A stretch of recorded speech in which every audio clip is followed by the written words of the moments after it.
15. The frescoes in the cemetery church.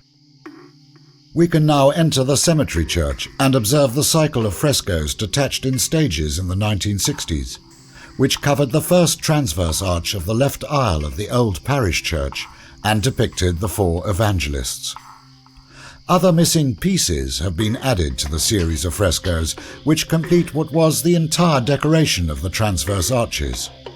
An inset depicting the Lamb of God, the fresco of the Madonna and Child, and one depicting St. Julius emerging from a tomb of serpents.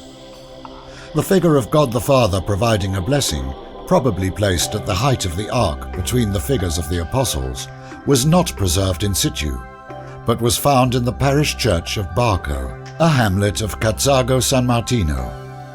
We can now observe them in all their beauty. The frescoes show the fairly unmistakable hand of the master of San Felice del Benaco.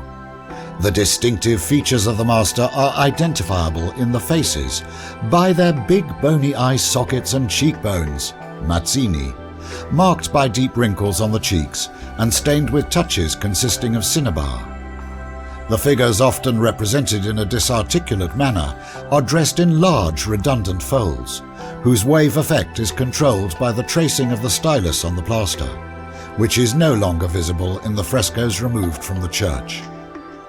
In other cases, the master reveals the most delicately contoured faces and composed features, such as is the case in the representation of St. John the Evangelist or the Virgin, which still shows the superabundance of folds, the emaciated faces, and the affected gestures. The frescoes should thus be dated to the last quarter of the 15th century. The figures of the four evangelists are depicted for more than half of their height within fake terracotta niches with trefoil arches supported by Corinthian capitals, while the base of the composition displays the symbol corresponding to each evangelist. Once it has been restored, the frescoes can again be returned inside the old church, and part of the original figurative painting look will be restored to them.